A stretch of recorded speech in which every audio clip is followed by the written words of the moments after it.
Um, Good morning mga kablog. This is Julius Lalim Vlog. Ako nga pala isang dating seafarer working with cruise ship. Pauwi medical ground last September po 2024. Tinirapi ko mula September 9 hanggang December, hanggang di nakayanan dahil sa talagang sobrang kirot at masakit, di makatulog sa gabi. Nag-decide na ako na pa-operahan yung aking lumbar spine sa likod dito sa Guerin Hills Cardinal Santos Hospital. Ngayon, papagaling pa. Siguro ito na ang final destiny sa aking pagbabarko. Awa ng Diyos, may tulong naman ng galing company para sa araw-araw ng pangailangan bilang standby na walang trabaho. I-share ko lang to sa inyo mga aking kapwa marino. Ulitin ko, ako'y isang nagtatrabaho sa cruise ship, seafarer. Nag-umpisa sa 2004. So, 20 years, almost 21 years. Operahan ako sa lumbar spine.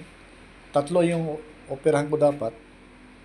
Carpal syndrome and cervical spine. Ito sa may liig. Kaya lang nag-decide na ako na hindi na pa-operahan. Sa kadahilan na ako'y takot na dahil marami na ako ng operasyon na ginawa mula ako'y nagbarko. So, pasalamat ako sa aking company na kahit papaano nakatulong sa akin sa buong buhay namin. Bread and butter, mga anak ko, bahay ko, lahat nakuha ko at nabili ko from my job as a seafarer. Siguro wala na. Ito na yung tapos. Kaya therapy pa ako hanggang ngayon. So last ko ng therapy this coming January 27. Hopefully maganda result. Kung anong magiging result, ang Diyos na ang magdesisyon sa lahat. Ito pa yung pakita itong gamot ko. Ito yung magamot ko lahat. Meron akong Alanerve. Yan. Marami ito. Hindi lang siguro itong mga 50 pesos. Ayan. Pain reliever. Nung operahan ako, magaling yung doktor na nag-opera sa akin. Ay talagang salute ako sa kanya dahil magaling. Kaya lang, hindi pa ako talaga makapaglakad ng maayos dahil itong sugat ko sa likod. Pero thanks God na sana maging successful after 1 year ang recovery. Meron akong Alanerve, itong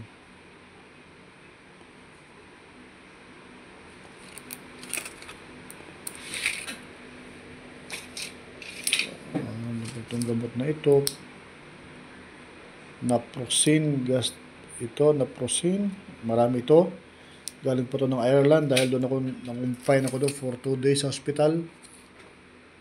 Itong Lansoprazole,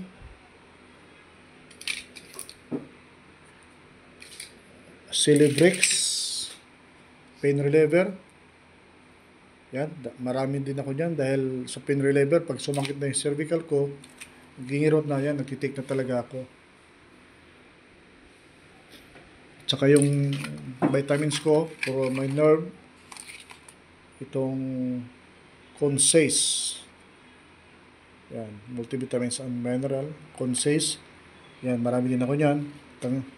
Very thanks talaga sa company at talagang sumuporta sa amin Wala akong masabi. So, thanks God. Yan. Papakita ko lang yung gamot ko. Ang dami. So, bibilihin ko to. Hindi ko alam kung magkano. At lahat mula no ako from September 4. Ang dami ko ng gamot sa aking katawan. Kaya siguro, ito, tinirapi pa ako. So, abang nyo ang sunod kong vlog kung ano maging desisyon sa mga merong case na ganito sa akin. So, babayin nyo ako dahil pagkatapos nito, may desisyon ng doktor kung makabalik o hindi, kung ano mangyayari. Dito na lang po mga kaibigan. Ako po si Julius Lalim Vlog. Sana panoorin nyo, supportan nyo ako sa aking pangalang yugto sa buhay. Kaya siguro ito na gagawin ko, magpa-vlog. Kasi wala na akong magawa dahil bawal na magbuhat ng mabigat. Maraming salamat po. God bless to all.